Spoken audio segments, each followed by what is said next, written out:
Saya dengar bahkan gara-gara itu kemudian masyarakat di desa Waluran Mandiri. Waluran Mandiri itu sekarang tertarik untuk rame-rame ikut menanam ya. Alhamdulillah. Karena nilai ekonomisnya Ya. ternyata lebih menguntungkan tanda kutip dibandingkan beras. Ya. Oke, nanti cerita juga ini. Saya Siap. ingin tahu bagaimana awalnya dan kemudian masyarakat kok bisa percaya bahwa itu punya nilai ekonomis. Nah, mau tahu reaksi pertama ketika orang-orang disuruh nanam itu gini. Sebelum ini kemudian dilihat punya potensi ekonomis, anjeli atau jali ini dipakai sebagai tanaman apa? Dulu hanya tanaman selak saja, jadi pagar saja. Oh, jadi kalau di kami, kebetulan kami kan ada di Plato Jampang. Jadi kami ada di dataran tinggi, sebetulnya jarang sawah. Memang, jadi nanam padi itu di Tegal, di lereng-lereng. Nah, pagarnya itu anjeli dulu itu. Oh, jadi bukan tanaman yang memang dimanfaatkan, Betul. hanya sekedar pagar. Pagar saja. Oke, terus waktu disuruh, ayo kita nanam ini, punya nilai ekonomis. Bagaimana reaksi masyarakat? Ketawa pasti ya? Ya, ketawa, betul. Yang paling sempat saya ingat pas waktu itu ketika ini kayak mereka tuh masih mengolok-olok, Bang Andi. Iya, ini orang baru pulang dari luar negeri, belagu sok. Bagaimana tanaman pagar kita disuruh tanam? Betul, nah, memang terus? Agak susah. Tapi saya coba konsepnya menggunakan, dulu mungkin Rasulullah pernah dakwahnya kan dengan cara bersembunyi-sembunyi. Dulu saya ngajaknya tidak langsung ke semua orang, tapi saya ngajak ke rumah-rumah. Ada satu rumah saya ajak, misalkan habis Isya, saya ajak ngumpul keluarganya, ayo nanam, insya Allah. Pertanyaan yang paling terbesar adalah, kalau saya nanam banyak siapa yang mau beli? Iya. Itu yang membuat, wah saya bilang ini harus benar-benar nih. Untuk membuktikan itu saya harus mencari pasar, harus mencari produk-produk yang harus saya buat apa gitu, Bang Andi. Jadi memang setelah itu saya coba angkat dan alhamdulillah satu persatu mereka mulai mau. Dulu anjeli itu hanya, kalau hitungannya, kalau padi huma itu 90%, anjeli 10%. Tapi tahun ini alhamdulillah sudah 50-50, udah 50%. Jadi kami memang dari awal sengaja tidak membuat demplot dulu. Kami lebih senang dengan konsepnya tumpang sari. Biar apa? Karena kan anjeli ini usia tanamnya 6 bulan sampai panen. Kalau beras? Kalau beras kan 3 bulan setengah. Tapi kalau padi huma itu 5 bulan. Oke. Jadi kami mencoba biar ibu-ibu itu ada penghasilan setiap bulannya. Kami mulai pemetaan, silahkan tanam mau jagung, mau yang lainnya. Diselang-seling gitu ya? Ya, jadi tumpang sari gitu. Tumpang sari.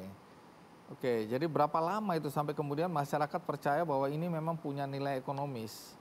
2016, 2017 itu mulai mereka sadar gitu. Jadi 1 tahun lamanya ya? Iya, ketika saya sering banyak liputan-liputan juga, Bang Andi. Liputan dari media-media lain, ternyata anjeli ini potensinya luar biasa, banyak mahasiswa yang pada datang pada penelitian. Hari ini alhamdulillah ada mahasiswa IPB yang S3, beliau penelitian anjeli. Oke, jadi bahkan ini udah menarik perhatian masyarakat dari luar ya. Betul. Bahkan secara akademis mau diteliti ini ya. Iya. Nah, boleh tahu nggak, jadi apa bedanya beras dan jali ini? Dari segi tekstur pasti berbeda, Bang Andi. Kalau anjeli itu agak bulat. Oh, ini dia. Ini agak bulat nih kalau anjeli ini. Boleh lihat ya? Boleh. Ini kok ada warna-warna ya? Ada anjeli. Ada yang putih. abu-abu. Jadi kami nyebutnya kan ada bahasa Latinnya Coiclacrima jobi, tapi kalau kami di kampung nyebutnya ini ada anjeli ketan, anjeli batok sama anjeli tunggu batu. dulu, ini masa kecil saya pernah lihat ini untuk kalung. Manik-manik. Ya, betul. Manik-manik kalung. Yang manik-manik itu modelnya yang ini, yang agak keras, Bang Andi. Oh. Nah, ini keras sekali, terus Ya. diapain? Nah, ini yang untuk aksesoris. Oh, ada bedanya? Ada bedanya. Kalau ini untuk dikonsumsi, ini namanya Ini nggak anjeli bisa ketan. dimakan? Sebetulnya bisa, cuman agak susah. Si mesinnya pasti cepat rontok. Oh, karena keras? Iya, karena keras. Kalau ini memang Oke, betul. ini dimakan. Iya. Baik, jadi ini diapakan untuk bisa dimakan seperti makan nasi, diapakan ini? Sebetulnya prosesnya hampir sama seperti nasi. Dikukus gitu? Dikukus juga. Tanak? Di tanak juga sama. Dan kami kebetulan kalau ada wisatawan Bang Andi suka pada bikin liwet hanjeli. Nasi liwet Ya, maksudnya. dibuat nasi liwet. Jadi ini Jadi bukan makannya nasi botram. liwet tapi liwet hanjeli. Betul. Rasanya kayak apa itu ya? Harus dicoba Bang Andi, kayaknya enak deh. Enakan mana, nasi atau hanjeli? Kalau yang ini enakan hanjeli. Harus ngomong begitu ya. Iya, siap. karena sedang berjuang supaya hanjeli Ya. ini bisa jadi pangan alternatif ya. Masyarakat terlalu tergantung pada beras. Ya. Nah, kalau lahan yang dibutuhkan ini sama nggak? Maaf, cara menanam dan pengelolaan sehingga dia bisa sampai panen sebanyak-banyaknya itu hampir sama dengan padi atau beda? Hampir sama Bang Andi prosesnya. Cuman hanjeli ini sebetulnya tahan hama juga. Tahan hama. Iya, dia oke. sebetulnya kalau ada gulma itu ya tanaman lainnya itu masih bisa tumbuh dan dia tahan terhadap air. Walaupun sebetulnya musim kemarau pun masih bisa tumbuh gitu Bang Andi. Baik, ini dipanen tadi 6 bulan ya. Iya, 6 bulan. Jadi sejak tanam sampai panen 6 bulan. Iya. Baik, nanti cerita ya. Dengar-dengar tadi kan katanya 1 kilo gabah berbanding dengan 1 kilo jali atau hanjeli ini beda harga ya. Betul. Kalau padi cuma atau gabah Kalau 3.500. gabah padi huma itu saat ini dihargain sekitar 3.000 sampai 3.500. Tapi kalau hanjeli kami dari mulai harga 4.000 sampai 5.000 bahkan 5.500. Wah, Kalau lebih memang mahal. sedang kondisinya susah dicari Bang Adi. Felix Bram, seorang anak muda dari Blora yang kemudian menanam kelor. Sekarang produk-produk kelor itu menjadi salah satu daya tarik dan tentu saja punya nilai ekonomis bagi masyarakat petani yang menanam kelor di Blora. Nah, ini tadi produk-produknya. Tapi sebelum masuk ke produk-produk ya, apakah kelor ini ada jenis-jenisnya atau semua kelor sama saja? Kalau di dunia itu ada 11 atau 12 jenis kelor sebetulnya. Oh, jadi bukan satu Iya, jenis. Kalau di Indonesia? Kalau di Indonesia hanya satu aja. Oh, satu yang jenis. Jadi Moringa, kelor di Blora maupun di Papua itu sama aja. Moringa oleifera. Tadi kan dibilang superfood karena nutrisinya. Ya. Sebenarnya kalau ditanya khasiat dari kelor itu apa aja? Ya, sebetulnya kalau khasiatnya karena kelor ini nutrisinya tinggi, jadi dia selain untuk pemenuhan gizi, pemenuhan nutrisi untuk tubuh, dia juga mengandung antioksidan yang tinggi. Jadi Antioksidan itu untuk apa? antioksidan itu zat yang sangat berperan untuk meningkatkan sistem imunitas tubuh. Jadi untuk meningkatkan daya tahan tubuh supaya nggak gampang sakit, juga dia untuk ibu menyusui itu juga sebagai pelancar ASI juga. Oh, oke. Jadi Ya kembali lagi karena nutrisinya yang tinggi dan lengkap. jadi itu. kalau ada ibu-ibu yang nggak punya air susu, maka kalau minum ini waktu sesudah Iya, lebih melahirkan, lancar. airnya lebih lancar. Iya. Jadi produknya apa aja sekarang ini ya? Tadi ada teh, ini ya? Ya, jadi mungkin saya ceritakan dari. Oh, coba. Jadi teh dari daun kelor. Iya. Rasanya apa? Rasanya khas sih bang, khas daun kelor. Enak atau tidak? Enak bang. Oh iya, harus bilang enak, betul. Jangan bilang nggak enak, nanti ini rusak semua. Oke, terus mau jelasin apa tadi? Iya, jadi kan prosesnya dari kita panen itu Iya. biasanya Patahkan begini. daunnya seluruhnya. kemudian Terus kalau tadi ibu-ibu itu kan diserut ibu udah itu tadi kan ngerorot gini. Iya. Nah, jadi yang diambil hanya. Sorry ya, jangan bikin kotor Waduh, panggungku. udah Sapu-sapu. Terlanjur bang. Iya, jangan mentang-mentang kamu tamu, kamu bisa seenaknya ngotorin panggung ini ya. Tapi nggak apa-apa, supaya adegannya dramatis gitu loh ya. Oke, terus? Nah, yang diambil daunnya ini, Iya. kemudian kita keringkan Heeh. di suhu tidak lebih dari 40 derajat supaya kandungan nutrisinya tidak rusak. Tidak rusak. Jadi Oke. kalau mau mengeringkan di rumah jangan dijemur matahari.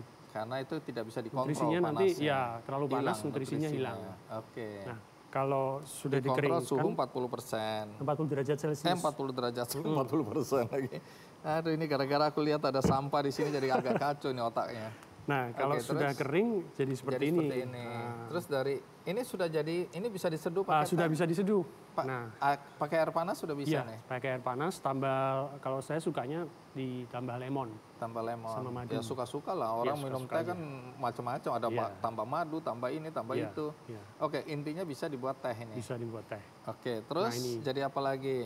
Nah, ini dalamnya ini yang Moriti. Ini kapsul. Kalau itu apa kapsul, ini? jadi setelah daun kering ini, Iya. kemudian digiling, Digiling jadi sampai serbuk, halus, sampai bubuk. halus. Ya, jadi Oh, ini. terus kemudian dimasukkan di kapsul. Ya, kemudian dimasukkan di kapsul itu untuk mempermudah supaya konsumsinya lebih mudah. Oke. Nah, tapi sebetulnya kalau mau dibikin jus atau smoothies juga bisa. Oh, Jadi bisa campur juga. ke jus, ke smoothies. Dan ini chips, keripik Nah, ya? kalau ini keripik pisang kelor. Pisang, pisang dicampur Keripik pisang sama dicampur kelor. sama serbuk. Rasanya tuh gimana itu? Enak, Pak. Enak, Mau enak, dibuka? enak. Iya, iya, pasti enak, pasti enak. Nggak boleh bilang Iya. enak. Oke. Kalau yang ini Jadi teh itu apa? celupnya. Teh celup. Iya. Oh, sudah sampai teh celup Ya, ya? teh celup. Jadi Mereknya untuk mempermudah. Mori. Mori. Kita sebenarnya brand parentnya Rumah Kelor, cuman nama produknya Mori. Mori. Moriti, Mori kapsul. Oke, oke. Gitu. Baik, silakan duduk Teti. Iya. Kamu dudukin Kelor, setannya lari. Ya. Nah, kemudian tadi ya khasiat-khasiatnya. Tadi untuk memproduksi ASI, memperlancar produksi ASI, terus apa Iya. lagi? Kemudian Karena aku dengar banyak sekali ya. ya mencegah kalau menurut kitab Ayurveda India, Iya. jadi India itu punya kitab pengobatan namanya Ayurveda. Itu dia menyebutkan bahwa kelor ini dapat menyembuhkan 300 macam penyakit. 300 macam. Iya, 300 macam. Saya dengar termasuk hipertensi, Hipertensi, kemudian kolesterol, jantung koroner, jantung koroner. astaga. Terus kanker? Eh, sebetulnya kalau kita secara teknis tidak boleh mengklaim karena ini bukan obat sebetulnya, Iya. Bang. Jadi Ini suplemen atau ini suplemen untuk iya, menambah menambah. kekuatan fisik Iya, tubuh karena manusia. Gitu pada ya. dasarnya kan tubuh kita ini sudah punya Oke. sistem antibodi sendiri. Cuman seringkali karena kekurangan nutrisi, sistem antibodi ini jadi tidak bisa bekerja secara maksimal. Nah, kelor ini memenuhi nutrisi itu untuk supaya antibodi kita menjadi lebih bagus. Oke, Tami dan Risa lakukan setelah melihat atau mendengar keluhan mereka. Ya. Jadi saya coba untuk berkonsultasi ya dengan beberapa pakar-pakar singkong dan kebetulan ada beberapa kawan yang dulu jadi dosen gitu ya di teknologi pangan dan lain sebagainya gitu ya.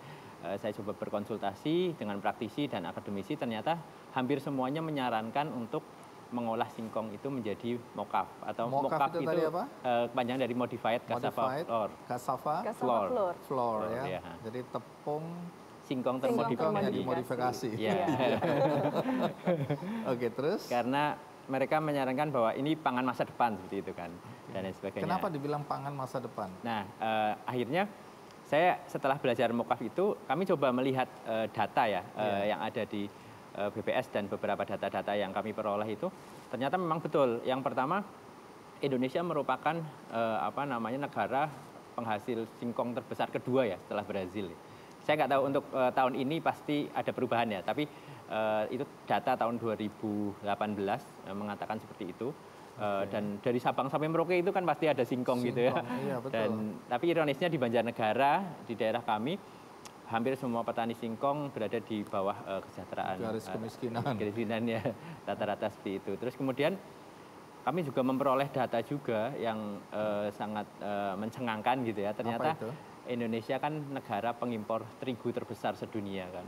Ini ada tepung, terus ada cookies, mie. Oh, ini tepung tadi. Oh, sudah bisa Ya, bikin mie ya? Iya, ini mie-nya Iya. juga udah ada Oke. bumbunya karena apa namanya? Mie kasa. Mie kasa. Mokaf. Kenapa mie, Bang? Iya. Karena ternyata data kami peroleh itu 70% serapan terigu di Indonesia itu untuk mie. Untuk mie. Ya. Kalian bikin sendiri atau? Kita bikin sendiri. Kok hebat ya? Ini anak Banjarnegara ini ya. Terus Itu ini apa? beberapa macam Ada cookies. cookies. terus- Itu cookies Mo almond. atau mo? Mo chips Mochi, atau mo iya. chips? Mocap chips. Oh, mo, iya. Terus, kue semprong, kue semprong. Oh, bisa jadi kue semprong juga ya?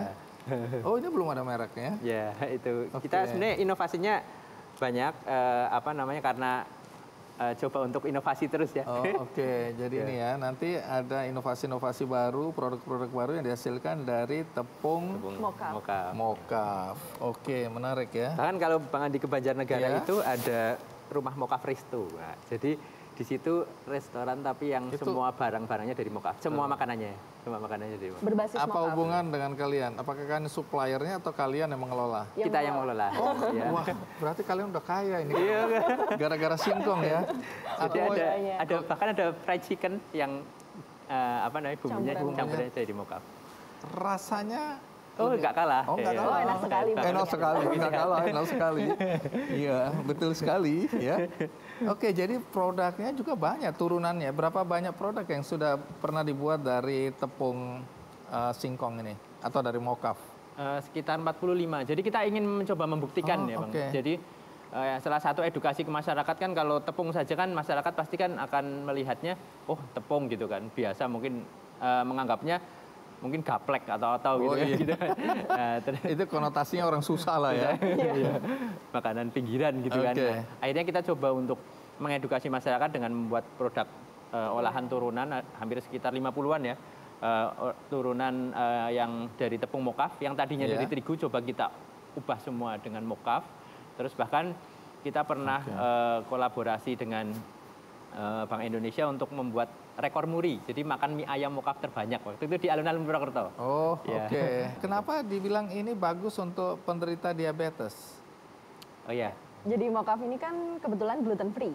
Gluten free. Iya, dia Oke. gluten free, rendah Buat gula. anak-anak autis, oke juga. Iya, jadi berarti ya. aman dikonsumsi oleh Oke. teman-teman yang punya autis, terus diabetes, kemudian autoimun, juga celiac Oh, disease juga oke. aman. Kemudian Mokaf ini kan juga rendah gula, otomatis aman juga untuk teman-teman yang diabetes karena tidak Oke. meningkatkan gula darah. Gitu. Terus apa lagi khasiatnya? Oh banyak sekali. Oh, banyak sekali. Ini yang baik-baik. Harus ya. saya sebutkan satu-satu. Jangan, nanti 7 hari 7 malam. Ini ada rendah glikemik misalnya. Apa Iya, itu indeks glikemik. Iya. Glikemik. Kemudian Mokaf ini kan sebenarnya salah satu sumber karbohidrat kompleks yang baik untuk tubuh ya, karena dia kaya serat. Jadi dibandingkan dengan sumber karbohidrat lain, dia lebih mudah dicerna. Makanya teman-teman yang sedang diet, kemudian memilih untuk gaya hidup yang lebih sehat, ketika beralih dengan Mokaf itu cocok sekali. Inilah pilihannya. Iya, ini pilihannya. Ini promosi nih. Promosi kebaikan. Iya.